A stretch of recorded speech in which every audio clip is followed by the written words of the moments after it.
Muito bem, meus cumprimentos a todos aqueles que sempre nos dão aqui a honra de participar desse encontro semanal para estudarmos o direito do registro imobiliário, graças ao patrocínio da Uniregistral, cujo reitor é o Dr. Zé Renato Nalini, a quem muito agradeço, e da Arisp, a cujo presidente Flaviano Galhardo apresento os meus cumprimentos, e também o testemunho de minha gratidão por permitir-me a possibilidade de transmitir, como se diz no português de Portugal, em direto, aqui da minha própria casa, para não ter de deslocar-me a São Paulo no momento em que se pede o isolamento social, isso que estão chamando de quarentena, em virtude da pandemia que está em curso.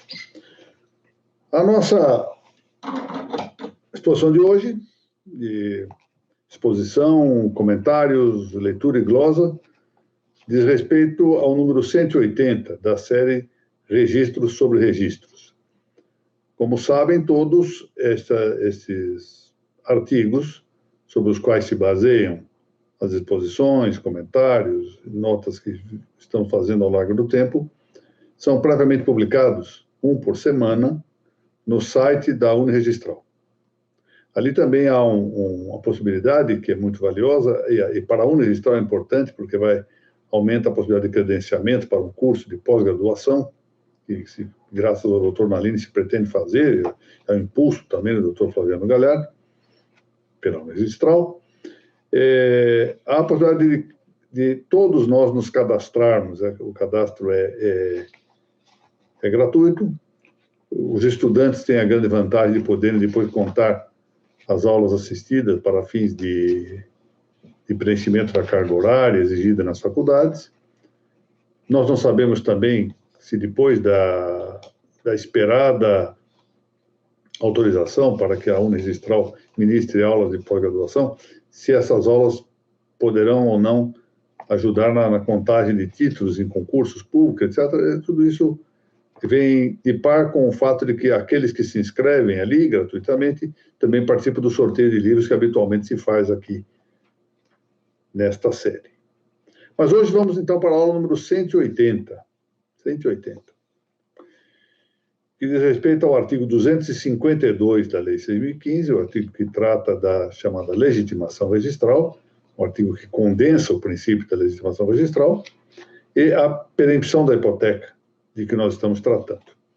Já ficou visto em nossas exposições anteriores que seja por meio da rogação, ou seja, da solicitação que alguém faz perante o registrador, seja de ofício, ex officio, propter officium, em que o registrador age, portanto, sem rogação, sem solicitação, sem pedido de ninguém, é possível. Mais do que possível, é exigível, de acordo com o artigo 169 da Lei Brasileira de Registros Públicos, a Lei 6.015, a averbação do cancelamento do registro relativo à hipoteca perempta. Numa das aulas anteriores, eu fiz observar, mais do que se falar aqui em cancelamento do registro referente à hipoteca perempta, pode falar-se no cancelamento do registro perempto da hipoteca também perempta.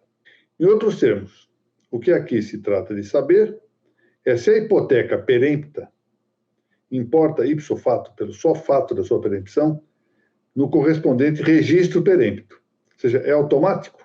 Uma vez reconhecida a perempção da hipoteca, deve reconhecer-se também de imediato a perempção do registro? Bom, nós na exposição anterior, no final da exposição do registro sobre registro número 179, já havíamos antecipado que está implicitada no provimento de 1º de fevereiro de 1988, da primeira vara de registros públicos aqui da Comarca de São Paulo, provimento esse que foi editado pelo Dr. Renato Nalini e por mim, ambos estávamos então se não me engano, é o provimento número 2, portaria, o provimento número 2, estávamos ele assumindo a vara de registros e eu auxiliando nesse período, de que era titular então, desta vara, hoje advogado e foi desembargador, Narciso Holanda e Neto, ao lhe dispor-se o cabimento de, abro aspas aqui, averbar-se por instância ou ex officio o cancelamento do registro de hipoteca perempta. Bom, a implicitude extraía-se da admissão do cancelamento propter officium. A implicitude do quê? A implicitude de que a perempção da hipoteca levava à perempção do registro. Por que isso se admitia implicitamente? Porque o registrador, o que ele teria de confirmar nessa circunstância? Como título para apoiar-se de ofício? Nada mais do que o decurso do prazo. Então, ele via negativamente se teria ocorrido averbamento protelatório da hipoteca, do registro da hipoteca. Não houve. Não houve registro de título reconstitutivo da hipoteca. Não houve registro de nova hipoteca, portanto. Logo, o resultado só verificaria a contagem pela folhinha, como se diz, do prazo de 30 anos, prazo máximo. Não houve nem averbação, nem registro, não há nada mais a investigar. Por isso, implicitava-se nesta norma, ao admitir o cancelamento ex officio, que se fizesse esse cancelamento só pela contagem do prazo, e, claro, dado o suposto negativo de que não tivesse ocorrido nem a averbação, nem tivesse ocorrido o registro de novo título da hipoteca. Assim, o que aqui cabe verificar é se a caducidade do registro da hipoteca, ou seja, essa afirmação de registro ser perempto, atua simetricamente, ou seja, com a estreita simetria que se referia ao desembargador Loureiro, com a caducidade substantiva. Então, nós temos uma caducidade tabular e uma caducidade substantiva. Elas atuam realmente com essa estreita simetria que o desembargador Loureiro havia falado, tal que uma ocorre, ou seja, uma ocorrendo, a caducidade da hipoteca, logo ocorreria a outra, caducidade tabular, imediatamente. De maneira que é isso que nós temos de ver agora. Se isto é assim, ou se impede pelo fato de haver a norma do 252 da Lei de Registros Públicos consolidar uma dada orientação da legitimação registral, matéria que nós já vimos em tempos anteriores, qual seja a da subsistência do registro enquanto não cancelado, a despeito da anulação ou de algum modo de desfazimento do título. O problema aqui que se põe, e já andamos insistindo nisso em aulas anteriores, é o da falta da adoção geral da metódica das inscrições provisórias.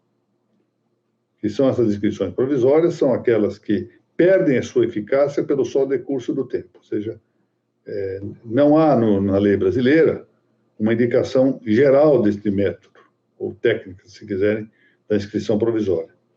Essas inscrições provisórias perdem eficácia pelo só decurso do tempo, sem necessidade de averiguar e confirmar os fatos extratabulares. Ou seja, não precisa averiguar nada. Decorreu o prazo, transcorreu o prazo, pronto, resolveu-se o problema. Lacruz Verdejo, José Luís Lacruz Verdejo, famoso doutrinador espanhol dos registros imóveis, diz exatamente isso. La caducidad deja, op legis, sin valor algum no assento, em virtude del transcurso del tempo. Veja, a caducidade deixa, por força da lei, op legis, sem valor algum, uma inscrição, um assentamento, só em virtude do transcurso do tempo, basta ter transcorrido o tempo. Bom, a inscrição provisória não se exige, por sua própria natureza, que com ela concorra um ato explícito de cancelamento. Quando há uma inscrição provisória, como tal, o só fato de decorrer o tempo implica a sua caducidade, a sua perempção, a sua decadência, e, portanto, não há exigência de um ato explícito que o diga. Mas esse cancelamento pode admitir-se. Como pode admitir-se? A maneira de simples publicidade de notícia, para o atendimento da melhor visibilidade histórica das inscrições. Portanto, tendo em vista que a matrícula tem um caráter, ou deve ter, o mais possível, uma nota de visibilidade em que se veja com clareza o que está acontecendo na vida, na vitalidade, na biografia do imóvel, parece bem que se cancele de maneira expressa, ou seja, que se diga que se está reconhecendo a caducidade ou decadência de um registro anterior, de maneira expressa, para isso ficar claro. Mas não há necessidade. Ou seja, isto é conveniente, mas não necessário.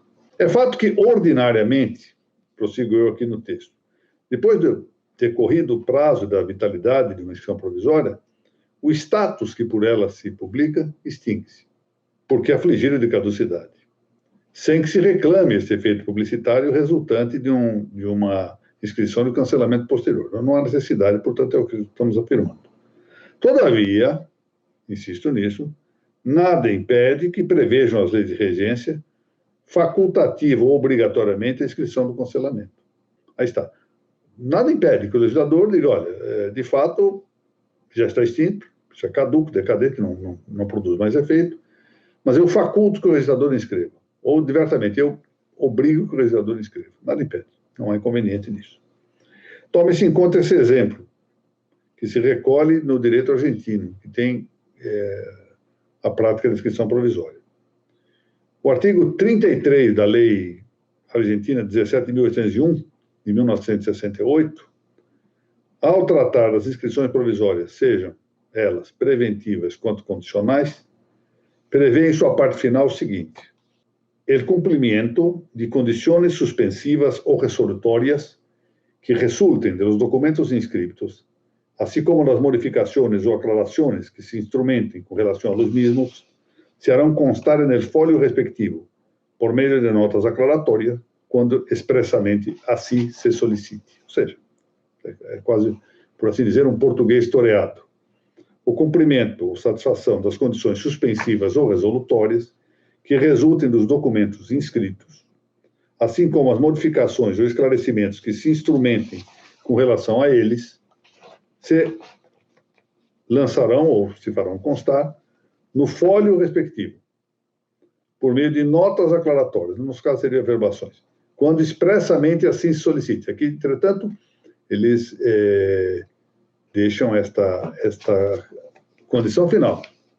Deve haver instância, pelo menos na letra da lei.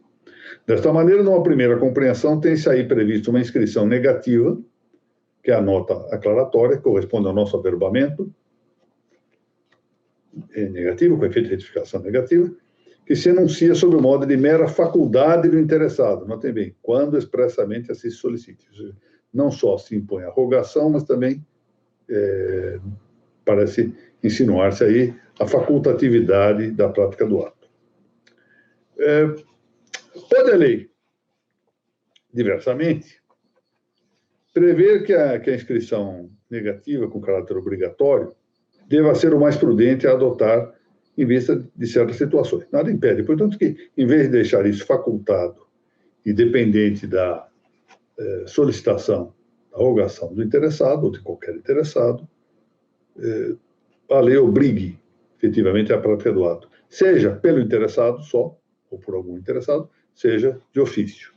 E isso é o que parece dar-se no direito brasileiro em vigor, como já se deixou dito, conjugando-se a previsão no número 2, o item 2º, do inciso 2º do artigo 167 da Lei 6.015, que se refere à extinção dos ônus e direitos reais. Né? Esse número 2, item 2º do inciso 2º, fala que se averbam as extinções dos ônus e direitos reais. No nosso caso aqui, seria a averbação da extinção da hipoteca. Com a regra, essa norma se conjuga com a regra enunciada no caput do artigo 169 da mesma lei. Todos os atos enumerados no artigo 167 são obrigatórios. Eu queria mais uma vez, isso já ficou dito lá atrás, nas nossas primeiras aulas, que durante muito tempo se entendeu esse artigo 169 em sentido menos literal. Se pensava que os atos enumerados no artigo 167 são obrigatórios, esse obrigatório significava são um ônus do interessado. Se não praticar, não obtém os efeitos desejáveis compatíveis com essa prática. Mas, depois de alguns julgados do Superior Tribunal de Justiça, a orientação da doutrina acabou, e acho que talvez de maneira adequada, não posso dizer que seja razoável isso, embora eu sustentasse sempre a primeira posição, de que era um ônus e não uma obrigação, não é um dever, no sentido de que são efetivamente obrigatórios os atos. E a doutrina acabou se fixando nisso, há julgados nesse sentido. É obrigação que nem sempre tem sanção expressa, mas que, no mínimo, pode levar a uma sanção de caráter indenitário. Eu mesmo atuei num caso, como relator na 11ª Câmara de Direito Público, em que houve a omissão do registro de uma servidão de passagem subterrânea, servidão não aparente. E o comprador do imóvel, tempos depois, desconhecendo, pelo menos oficialmente, segundo o sistema registral, a servidão, ao pleitear a autorização para construir no imóvel, verificou que havia restrição quanto a construir sobre a servidão de passagem. Então, ajuizou uma ação indenizatória contra o órgão administrativo, a entidade administrativa, que havia postulado, de acordo com o rito da Lei Geral das Desapropriações, porque ali se prevê como instituir judicialmente uma servidão administrativa, havia postulado esta servidão e não havia levado a registro a carta de sentença. É verdade que a ação foi julgada improcedente, mas por um motivo interessante, não sei se pende de registro especial, extraordinário, não sei dizer isso, mas porque eu entendi que, sendo qualquer pessoa interessada em registrar uma servidão, não é possível dirigir a ação contra alguém pedindo indenização sem antes interpelá-la para a constituição em mora, porque não há prazo para isso, ainda que fosse dever da entidade administrativa, entidade parece de água, fornecedora de água, ainda que fosse dever dela, de acordo com o 169, registrar a servidão, promover o registro da servidão, ela não tinha prazo para isso, a lei não diz qual é o prazo. E não dizendo o prazo, é preciso que haja uma interpelação antecedente para constituir em mora. Isso que não se fez, e por isso eu julguei, pelo meu voto, eu julguei improcedente o pleito e fui acompanhado pelos demais integrantes da Câmara, da turma julgadora. Mas, notem, eu não afastei a pertinência da ideia de que há aí uma obrigatoriedade do registro. Muito bem. Adotada que seja a tese da simetria, portanto, o espelhismo quase, entre a caducidade material ou substantiva da hipoteca e a caducidade tabular, caducidade registral, caducidade da inscrição correspondente a essa hipoteca, seria desnecessária por natureza, pois a averbação do cancelamento do registro dessa hipoteca, embora prevista compulsoriamente na legislação de regência, ou seja, ela não é necessária por natureza, mas se torna necessária por determinação legal. O que é isto? Isso exatamente se encontra aqui aquela grande lição de Aristóteles. Há certas coisas que não se impõem pela natureza, ou seja, não é a natureza das coisas que se impõe que se faça de determinado modo. E, portanto, em um tempo isso é indiferente, fazer ou não fazer. Mas quando a lei positiva determina que se faça, deixa de ser indiferente. Portanto, aí passa a haver uma necessidade legal, criada, instituída pela lei de regência.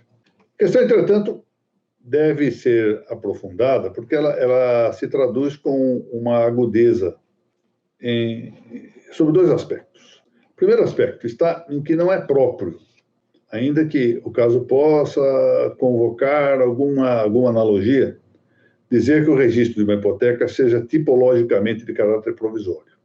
A hipoteca não tem, por si próprio, de maneira típica, caráter provisório. O registro da hipoteca é uma missão definitiva, efetivamente. Só de maneira analógica, uma analogia e um tanto frágil, poderia pensar na aplicação aqui da mecânica das inscrições provisórias. A chave, com efeito, seria comum, caducidade entre o só decurso do tempo, não há dúvida, essa chave é comum. De sorte que, vencida a garantia, inócua seria a sua inscrição correspondente. Mas o que acontece? Que as inscrições provisórias respondem quase sempre a duas coisas que não ocorrem na inscrição da hipoteca. Respondem a um caráter preventivo, que não há na hipoteca, e respondem ainda, eventualmente, a um caráter de condicionalidade, porque é condicionado a alguma coisa. Não é o caso aqui. hipoteca não é um registro condicional e tampouco é preventivo.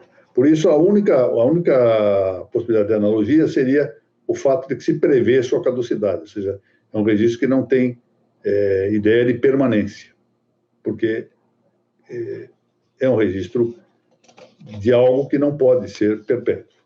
Mas o segundo motivo, e esse é o que é o ponto central aqui da nossa exposição de hoje, está em que no Brasil a ideia de simetria plena entre a caducidade tabular e a caducidade substantiva depara-se com o que está exposto, indicado na regra do artigo 252 da Lei 6.015. A lei se diz algo sobre a legitimação registral, como sabem. Eu vou ler o texto já do artigo. Ou, em outros termos, o que ali se estabelece é uma presunção relativa, qualificada, de exatidão e integralidade dos registros. Ou seja, ela é uma presunção relativa, portanto pode ser derrubada, mas ela é qualificada, porque ela é qualificada necessariamente pelo cancelamento do registro. Veja o que a lei diz. O registro, enquanto não cancelado, produz todos os efeitos legais, ainda que, por outra maneira, se prove que o título está desfeito, anulado, extinto ou rescindido. Eu repito, o registro, enquanto não cancelado, produz todos os efeitos legais, ainda que, por outra maneira, se prove que o título está desfeito, anulado, extinto ou rescindido. Pense aqui, pois, que uma inscrição positiva, que é o caso do registro da hipoteca, enquanto seria o caso da inscrição, isso nós estamos discutindo, né? A inscrição positiva abrange ou abarca também o caso do registro da hipoteca. Pela letra da lei 252, uma inscrição positiva, enquanto não cancelada, isto é, enquanto não atingida por uma averbação de cancelamento, aspas, produz todos os efeitos legais, ainda quando o título esteja, entre outras hipóteses, provadamente extinto. Teoricamente, esse é o caso nosso. A hipoteca está perempta, na nossa suposição, perempta na via substantiva. Mas, vamos ver, o registro da hipoteca não foi cancelado ainda. E a nossa pergunta é essa. Mantém-se a vigência desse registro enquanto não cancelado? E quer dizer, ao manter-se a vigência desse registro enquanto não cancelado, mantém-se também a vigência da hipoteca? Ora, o que se tem à vista é a conjectura, como estamos vendo, de uma hipoteca perempta, ou seja, uma hipoteca que já teve superado o prazo máximo de 30 anos, sem que se averbasse a sua protelação ou sem que se registrasse o título dela reconstitutivo. Mas, todavia, estamos indo no campo do exemplo, não se averbou o cancelamento do seu registro constitutivo. Ora, aplicar-se de modo literal, estrito, rigoroso, o enunciado do artigo 252 da Lei 6.015, a nossa Lei de Registros Públicos, nós teríamos que reconhecer uma relação assimétrica entre a ordem substantiva referente à hipoteca e sua correspondência registrada. Dando-se que, em benefício de terceiros, portanto, de algum modo, em benefício, portanto, dos terceiros, em favor dos terceiros, o registro haveria de ter prevalência. De maneira que aqui nós teríamos o significado da regra desse artigo 252, que se põe em restringir formalmente a prova negativa da presunção registrária, inibindo que contra a tábula, ou seja, contra o registro, não se oponham sem mais, com força conclusiva suficiente, provas de caráter extra-registral contrárias. Títulos, enfim, desfeitos, anulados, extintos, rescindidos, públicos ou ocultos, marginados do sistema formal dos registros públicos. O que se quer, portanto, com a regra 252, é impedir que, estando previsto algo, estando inscrito algo, eu possa, com um título não registrado, dizer que aquilo não vale. Enquanto o registro estiver em vigor, os terceiros devem tirar benefício de sua indicação. Mas a questão é a seguinte: essa regra do 252 deve aplicar-se à situação da hipoteca perempta? Ou seja, apesar de a hipoteca estar perempta, eu posso dizer, não, como não se cancelou o registro, a hipoteca está em vigor, com todos os efeitos possíveis, incluindo a possibilidade de uma ação de execução do bem contra o seu proprietário, em favor do credor hipotecário. Pode o terceiro, por exemplo, tentar adquirir direitos relativos a essa hipoteca perene, por exemplo, por cessão, alegando que ela está registrada? Ou mesmo tratar de algum modo de tirar proveitos patrimoniais dessa hipoteca, que, embora perempta na via substantiva, produziria indefeitos em virtude do registro dessa hipoteca não estar cancelado? Ora, embora não haja na disposição desse artigo 252 nenhuma referência a exceções, realmente não se fala em exceções, isso não impede que se investiguem, que se indiquem ressalvas à sua incidência. Sejam ressalvas sistemáticas, ou seja, próprias do sistema, sejam ressalvas pontuais, particulares. Vejamos aqui. O artigo 238 da Lei 6.015, ao prever que o registro da hipoteca valha pelo prazo de 30 anos, findos os quais só se mantenha a garantia quando se dê sua reconstituição por novo título e novo registro, parece indicar uma exceção à regra do artigo 252 da mesma Lei 6.015. De fato, vejam lá no 238, há uma previsão expressa de que o registro vale pelo prazo de 30 anos. Aqui, vamos ver, esse artigo 238, o que faz é dispor sobre um status especial do registro hipotecário. Ele não fala da hipoteca, ele fala aqui do registro da hipoteca. E assina esse registro da hipoteca um prazo determinado, prazo de 30 anos. De tal sorte que, vencido esse prazo, suposto que não se tenha reconstituído, claro, o ônus real, com novo título e novo registro, a inscrição anterior não tem mais validade. Não tem mais validade. Trata-se, portanto, de uma caducidade tabular op legis, ou seja, em razão da lei, ex vi legis, que, por ser objeto de uma regra especial, ou seja, a regra do artigo 238 da Lei 6.015, parece, a meu ver, prevalecer sobre a regra geral do 252 da mesma lei. De maneira que, vejam bem, a só circunstância de ser obrigatória a averbação do cancelamento de um registro, pelo modo da conveniência dessa averbação, não importa, por sua natureza, na vigência da inscrição positiva. Certo que o regime consequencial, regime de consequência, de efeitos, do averbamento da inscrição negativa, não é sempre o da permanência dos efeitos jurídicos do registro positivo, senão que pode ser também combinatório de outras espécies de sanção, como eu disse aqui, responsabilidade civil pela mora na promoção do ato registral. Ou seja, alguns dizem, não, mas se está previsto como obrigatório o cancelamento, com alguma sanção. A sanção é a vigência da inscrição positiva. Não, não necessariamente. Pode haver outras espécies de sanção, como poderia até mesmo não haver sanção, porque isso é uma norma imperfeita, por falta de sanção, por falta de combinar-se alguma consequência expressa pela falta da prática, expressa ou implícita, pela falta da prática de um ato. De conseguinte, parece, estou convencido disso, haver entre a caducidade substantiva da hipoteca, ou seja, a hipoteca perempta, e a caducidade correspondente de sua inscrição, o registro perempto da hipoteca, a tal estreita simetria que foi apontada pelo desembargador Francisco Loureiro. De modo que não se aplica o artigo 252 da Lei de Registros Públicos, a meu ver, àqueles casos em que a hipoteca esteja perempta na via substantiva. Muito bem. Então, estamos concluindo esta aula, que está sendo gravada no dia 19 de março de 2020. Quero aproveitar para saudar o Dr. José Renato Nalini pelo dia do santo de seu prenome. Hoje é dia de São José, patrono da Sagrada Família e patrono de todas as famílias.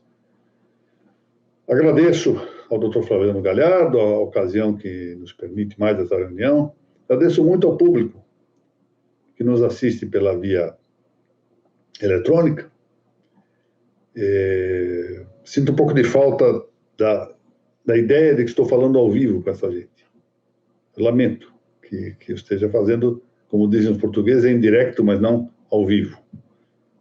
E também quero indicar aqui a falta que tenho do meu público presencial, de público muito generoso e muito amigável, que sempre me acompanha nas aulas que são realizadas lá no estúdio da Uniregistral e da Arisp. E ao tempo em que indico esta minha saudade, peço desculpas aqui pelas condições menos favoráveis com que esta transmissão é feita. Eu disse na exposição anterior que aqui eu ajo como alguém que lê, tira cópia do papel que vai ler, entra na página do YouTube para fazer a transmissão, prepara tudo, aperta aqui o botão para que comece a transmissão, aperta para encerrar, põe para salvar, controla a luz, controla som, controla tudo.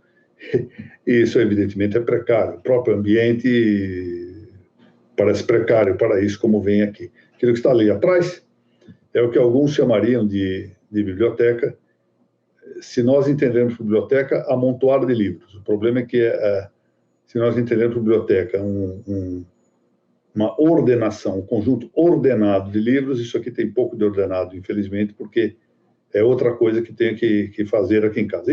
E pode ser que qualquer dia desse eu tome um pouco de coragem e para que aqueles que nos acompanham vejam um pouco as dificuldades locais, eu mostro o restante aí da biblioteca. Eles estão vendo lá no canto ali, ela prossegue para lá, esse amontoado de livros.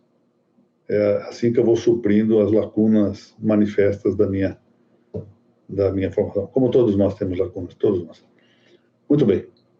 Eu peço a Deus que nos dê oportunidade de a todos nós nos reunirmos na próxima quarta-feira. Esse programa deve ir ao ar na outra quarta ainda.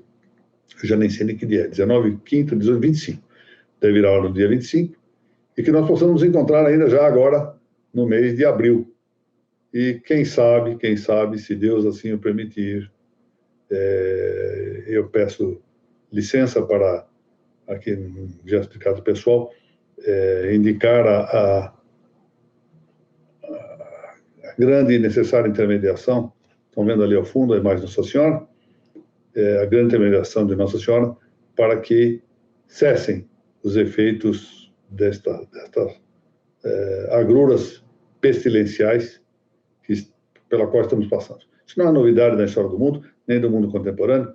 Já sofremos peste espanhola, peste negra, e ao longo da Idade Antiga era frequente que o povo hebreu, a cada período de paz, fosse seguido em virtude de desobediência e, sobretudo, de idolatrias, por períodos de pestes, por períodos de castigos. E assim parece que segue também no mundo contemporâneo. Eu acho que temos, na verdade, de pedir a misericórdia de Deus, sem desdizer em nada a justiça dos castigos que todos nós, por nossos pecados, de fato merecemos. Muito obrigado a todos e que Deus nos conforte e nos guarde.